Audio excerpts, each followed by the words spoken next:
Hey everybody, welcome to the Daily Objective. We're at the start of a new week, but of course it's an American holiday, Labor Day, whatever that means to you people around the world. And I'm actually not even sure what exactly it means here in America, but that's not what we're here to discuss today. What we're here to discuss today is the Manosphere and gender tribalism. There's a lot to get into there. One thing I always like to ask people is, to what end is this? What are we moving toward, you know? It's like when a problem drinker, an alcoholic, puts down his drink and says, I'm quitting. He's taken now one small step away from the negative, but he's got a long road ahead of him towards the positive. So I like to say life is one continuous cycle, like a repetition of the book Animal Farm. We've got violent movements away from problems, but without clear principles of what we're moving towards, bad times are ahead. Trust me. Now, as always, at the end of my heartfelt opening monologue, we have the introduction with which all other introductions must contend. A man straight from Athens, Greece, and he is not greasy at all. He is, in fact, rumored to be somewhat of a manospheric pickup artist himself, but that's only a rumor, and he denies it every single day. Please welcome a man whose name is perfectly pronounced Nikos Sotirakopoulos. 92% correct. So hi Rucka, hi everyone, have a good week. This is gonna be an exciting week for the show. Some big announcements, and you're gonna see towards the end of the week what this is about. So we're gonna discuss today the Manosphere. So in the UK, the woman who is behind the very influential project called Everyday Sexism, Laura Bates, so she did some research on the so-called Manosphere, and the outcome is the book that's called Men Who Hate Women, From Incel to Pickup Artists, The Truth About Extreme Misogyny and How It Affects Us All. First of all, let me say, I like books with huge subtitles. I thought it's an American thing, but turns out it's not. So we're gonna see what the Manosphere is. Is it men who hate women?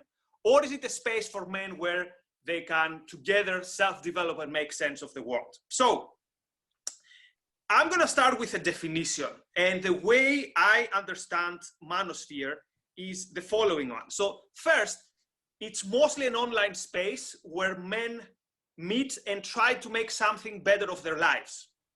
That's one aspect. Up to this point, not bad. The second aspect is that mostly there is a common narrative that there's something wrong with the world out there, and the world is basically treating men as victims, or is a hostile place for men, or this is because of women and feminism. So the element of misogyny is indeed present in parts of the Manosphere.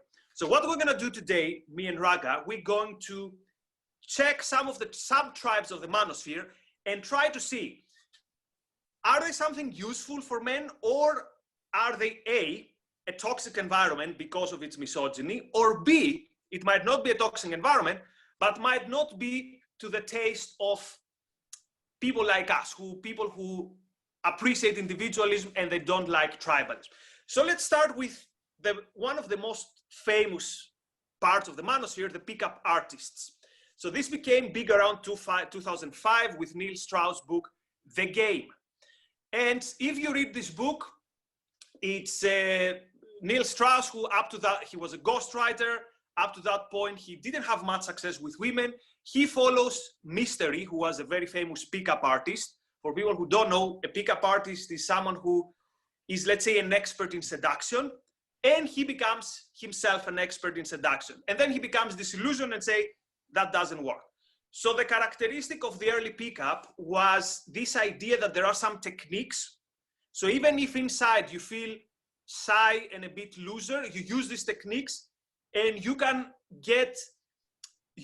project that you're someone who you are not, and this can attract a woman. So let's stop it here.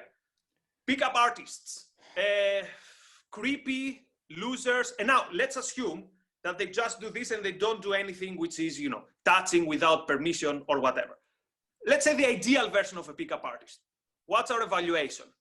I guess the idea, look, any technology can be used for good or evil, every type of technology has been used for self-defense or for war, for initiating war, any technology can be used for good or evil. So the technology so to speak, of approaching strangers and talking to them can be used for good. There's definitely a rational way to employ that type of skill, I suppose. I remember the whole pickup artist thing happened when I was in my late teens. I mean, you know, some guys are very confident throughout their teens, but you know, a lot of guys, those are like kind of the tough years, early adulthood, when you have to like really kind of figure out how to play the game, as it's called.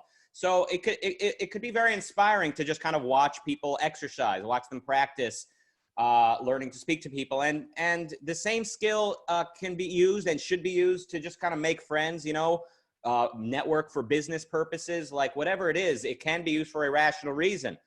If the stated, if the purpose it's being used is to manipulate, to you know, to lie about who you are, to lie about your intentions, to sleep with women that think you're committing to them, whatever it is, if it's being used for dishonest purposes, then obviously it's being used for evil. It's being used for dishonest motives. But in of itself, there is something very positive, I think, that can be sort of extracted or abstracted from the whole thing. Yeah, so up to this point, I agree. I have three objections, potential objections with pickup. The one is A, that yes, you can become creepy, and B, it's based on the idea of you fake it till you make it. Now, this is a technique that I encourage, for example, my university students to use when they're very shy in terms of doing a presentation. And actually, it's called, in a way, you adopt, let's say, an alter ego. You are suddenly you're Batman and you're someone else, and this can boost your confidence. But there's a very thin line between I fake it till I make it and I'm evading, and I'm not dealing with the actual problems of what makes me a shy person. That's the one problem. The other problem is, to what end are you doing this? So are you doing this because, as you said, you need to become more outward, more social? Or is it because you want to get a, quote, high knots count, which means you sleep with as many women as possible? And the point is, you do this what for? So that's something that needs to be figured out. But it's very interesting to see that compared to what the Manosphere is today and what dark stuff you can find today, the early period of pickup around 2005, which almost looks like an innocent period. So what happened is that many of the prominent players like David D'Angelo or the Real Social Dynamic crew then shifted to self-development. So they said this area is, the future is self-development. And that's when they got the blame and the same from the most hardcore people in the Manosphere. And now we enter the so-called the red pill. So the red pill community is started from people related to pickup, and it's mostly what gave rise to the red pill, or also to MGTOW. So red pill goes a step further.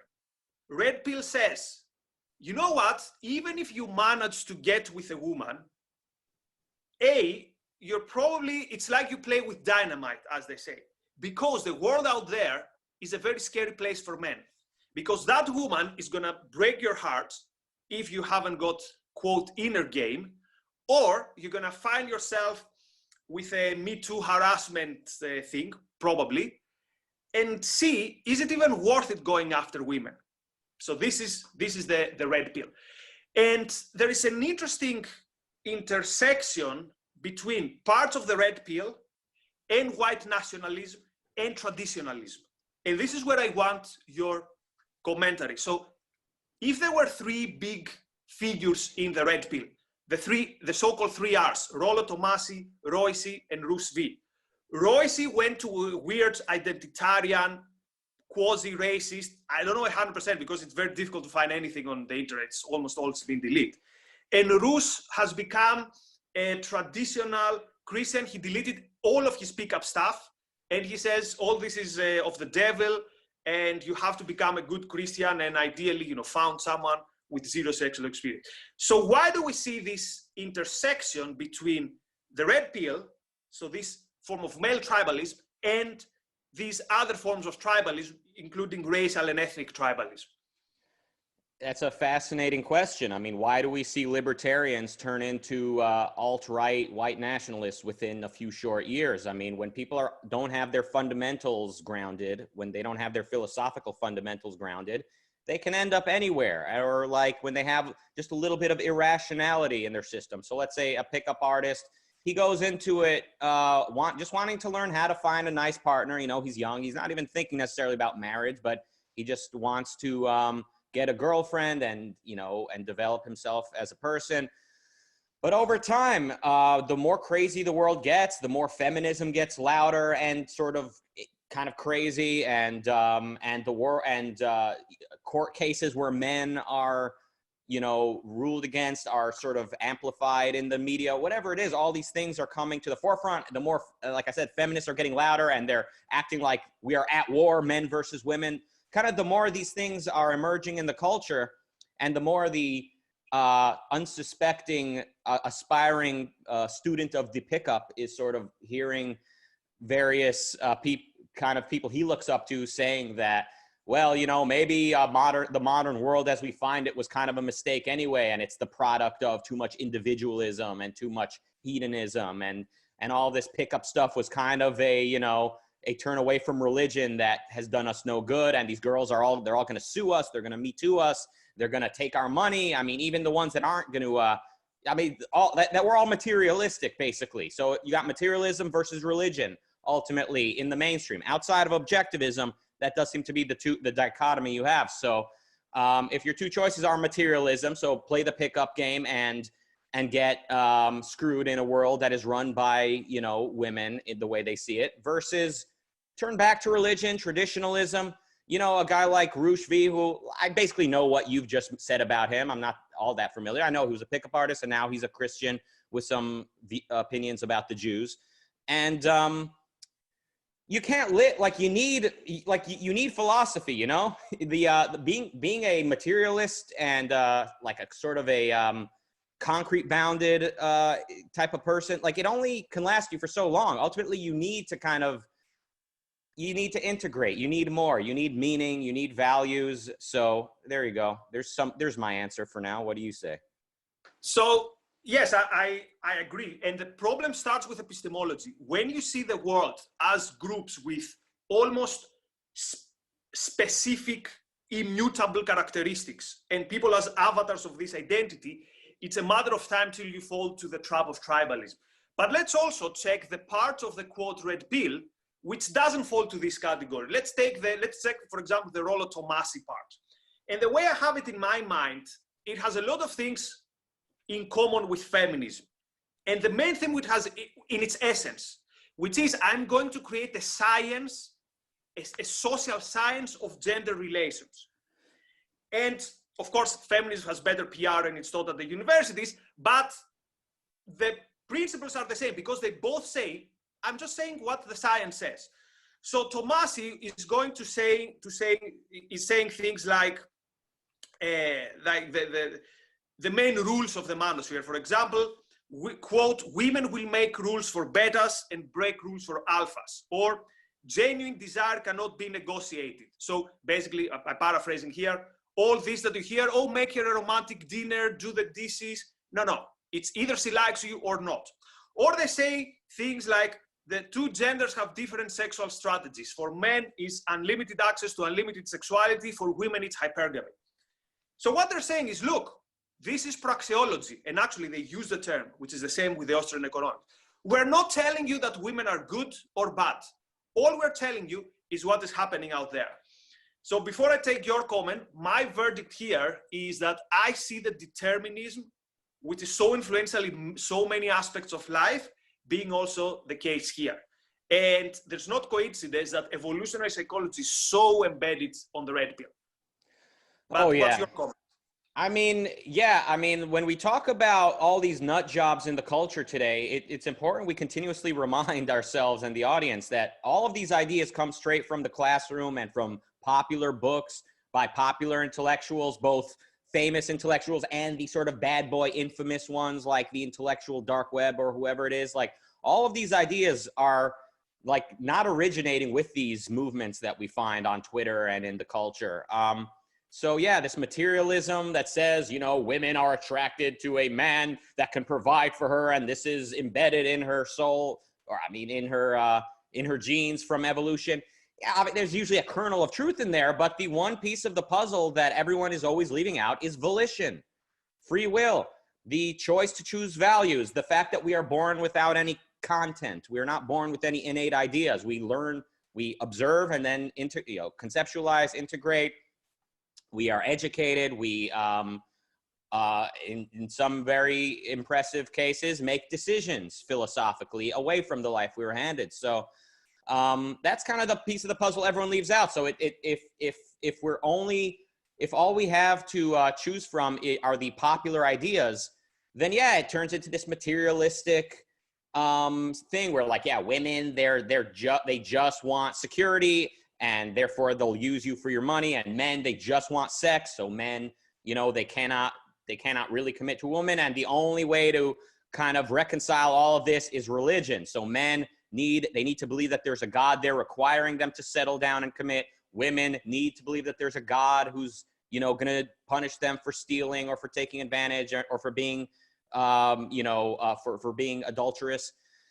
And then if ever, you know, and then what are we supposed to tell all these people? Oh, no, wait, there's another philosopher who wrote, you know, some popular novels in the mid 20th century. They don't want to hear about it. We need this philosophy to be taught in the classroom. Ultimately, we need to infiltrate and get into the culture via the universities or any way that ideas are being consumed. There's simply no way to change people when every intellectual that's ever impressed them with ideas has been saying, yeah, we're evolutionarily ingrained, or else we're socially conditioned by the patriarchy or whatever miscellaneous form of determinism they're being fed.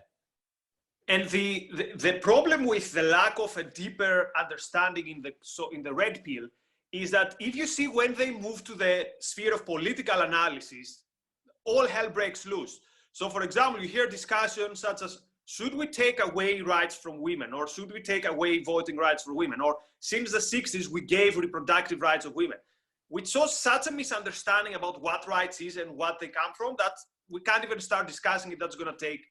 So yes, there are some points in the so-called red pill that empirically they make sense. For example, so yeah, when they say don't be a pathetic person who, you know, writes here 1 million text messages and you don't get a reply, then you're pathetic. Yeah, okay, that's the case. So there is potentially good information there, but if you go with the wrong context and you follow the epistemology of the red pill, I think the epistemology of the red pill is wrong, and this shows. And now let's go in the remaining 2 minutes in the darkest, let's say, corner of the manosphere, which up to a big point is why the manosphere has this bad name. And this is so-called incels, the involuntary celibate group. And the reason why it gives such a bad name to the manosphere, of course, also the other parts of the manosphere have their own bad apples, but particularly with incels, the argument is that there's a lot of hate there for women. And there have also been terrorist attacks by people who identify as incels. And the author of the book I mentioned earlier has done some statistics and has found out that there are actually way more people who have died from incels. So there are 2 questions. The one is typology question. Should incels be part of the quote manosphere? Because what they're lacking is this idea that at least in the manosphere, you try to become a better person. Incels look like they've given up. That's why they're the so-called black pill. Nothing works. And second, they found themselves in this conundrum.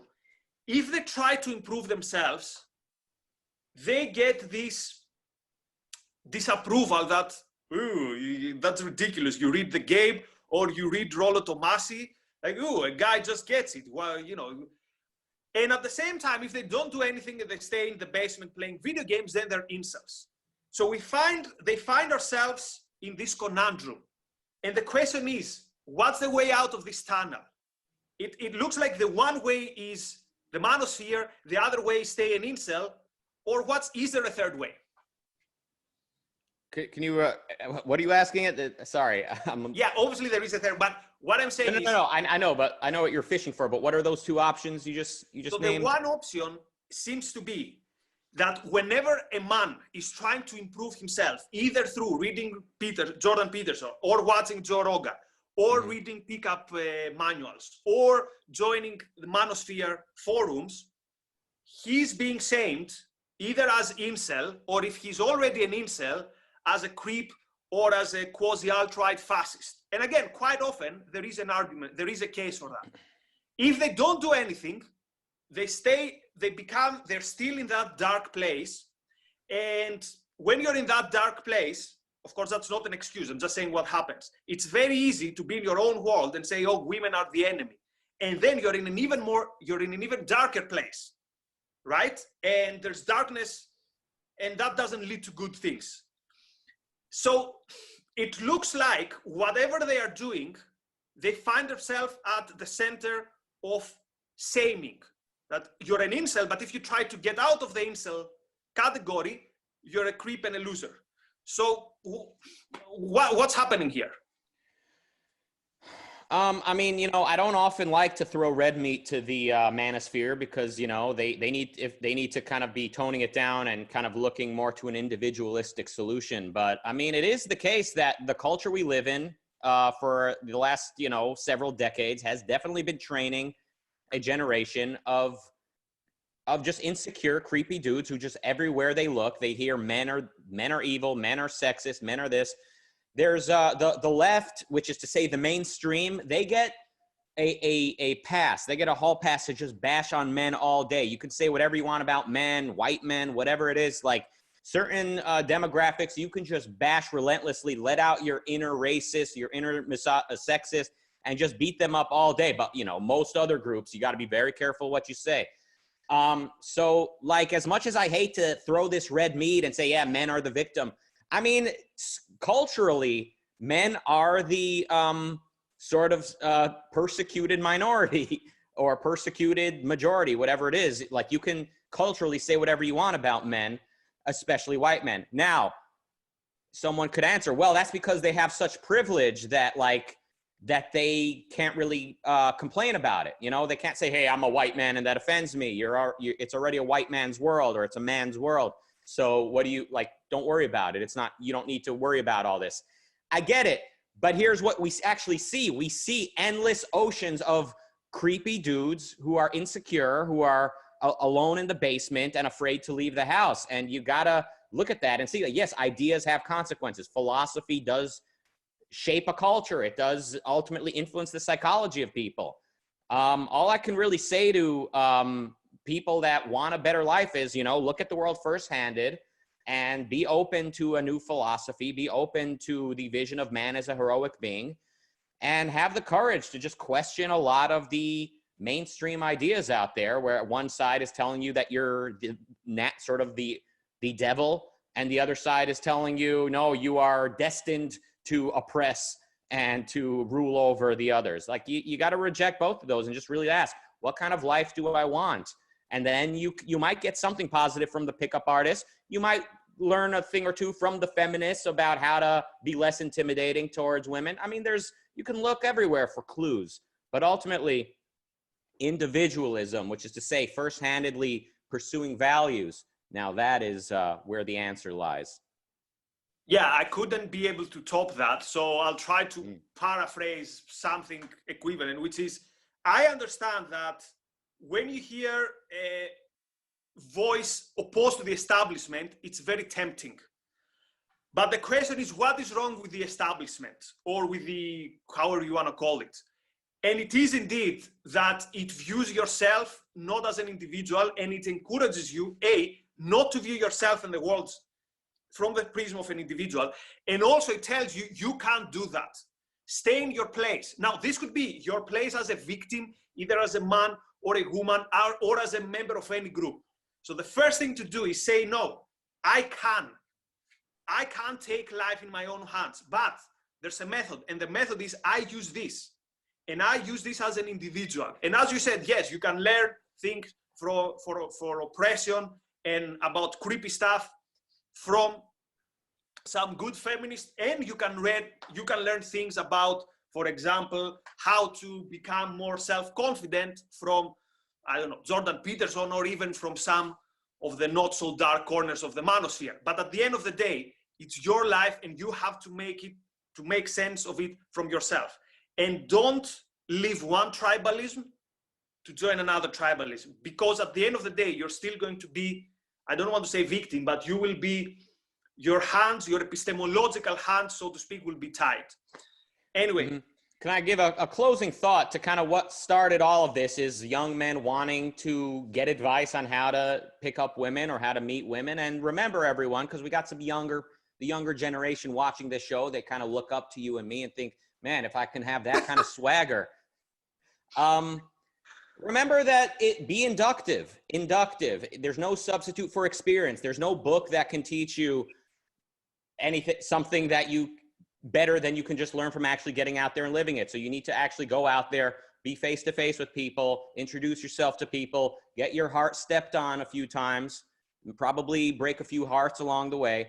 And just one day you'll just kind of look at yourself and be like, oh, wow, I'm much more confident today than I was before. It comes from getting out there and actually exercising and practicing rather than reading books and looking online and thinking about it, introspecting it to the point where it's just navel gazing and replacing reality with rationalistic deductions.